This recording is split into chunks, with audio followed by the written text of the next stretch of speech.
OBC आरक्षण बचावासाठी आता ओबीसी समाज एकटावला असून अनेक नेत्यांनी आता सक्रिय सहभाग नोंदवू लागलेले आहेत। या अनुषंगाने नगर शहरामध्ये ओबीसी समाजाचा मोठा महाएल्गार सभा मेळावा हा पार पडणार आहे। मंत्री छगन भुजबळ यांच्या उपस्थितीत हा एल्गार मेळावा पार पडणार असून त्याचं नेमकं नियोजन कसं असणार आहे त्यासाठी आपल्यासोबत ओबीसीचे संयोजक आहेत। आपण त्यांच्याशी संवाद साधणार आहोत की नेमकं याचं नियोजन कसं असणार आहे।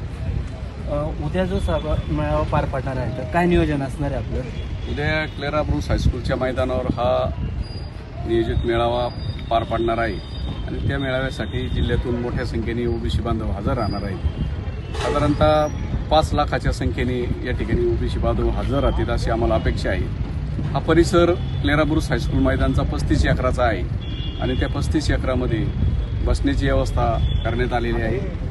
बाहेरगावून येणाऱ्या ओबीसी बांधवांसाठी नाश्ता आणि पाण्याची व्यवस्था सुद्धा या ठिकाणी करण्यात आलेली आहे। भव्य असं स्टेज उभारण्यात आलेला आहे आणि स्टेज शेजारीच दुसरा एक स्टेज उभारला आहे। त्या ठिकाणी सचिन माळे आणि शीतल साठे यांच्या गायनाचा कार्यक्रम सुद्धा त्या ठिकाणी होणार आहे। मराठा समाजाच्या अधिसूचनेनंतर आरक्षणासंदर्भाची अधिसूचना निघाली, त्यानंतर आता ओबीसी समाज कुठेतरी एकटावला जात आहे आणि त्यानंतर हा मोठा एल्गार मेळावा पार पडतो। कसं पाहता तुम्ही?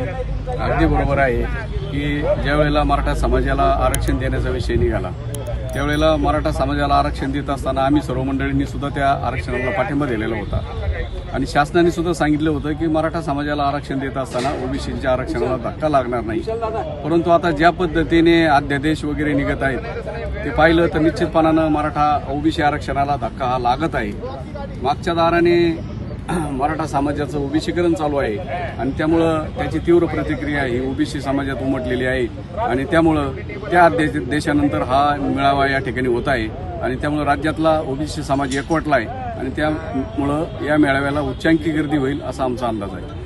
आता ओबीसीचं आरक्षणासाठी जो आता समिती गठीत झाली आहे त्यानुसार आता नेते सुद्धा एकत्र येऊ राहिले तर उद्या या एल्गार मेळाव्यासाठी राज्यातले कुठले कुठले नेते उपस्थित राहणार आहेत आणि आपल्याला काय सूचना देण्यात आल्या? या मेळाव्यासाठी प्रामुख्याने ओबीसीचे नेते आणि राज्याचे अन्न नागरी पुरवठा मंत्री छगनरावजी भुजबळ साहेब त्यांच्याबरोबर आमदार गोपीचंदजी पडळकर साहेब आहेत, आमदार प्रकाशजी शेंडगे साहेब आहेत, माजी मंत्री महादेवजी जानकर साहेब आहेत, माजी मंत्री राम शिंदे साहेब आहेत, त्याचबरोबर विरोधी पक्षनेते वडेट्टीवार साहेब सुद्धा या मेळाव्याला हजेरी लावणार आहेत। त्याबरोबर मुस्लिम ओबीसीचे नेते शब्बीरजी अन्सारी, बाराबलुतेदार महासंघाचे राष्ट्रीय अध्यक्ष कल्याणराव दळे, प्राध्यापक चव्हाण आणि सत्संग मुंडे जे वंजारा समाजाचे नेते आहेत ही सर्व मंडळी या मेळाव्याला हजेरी लावणार आहेत।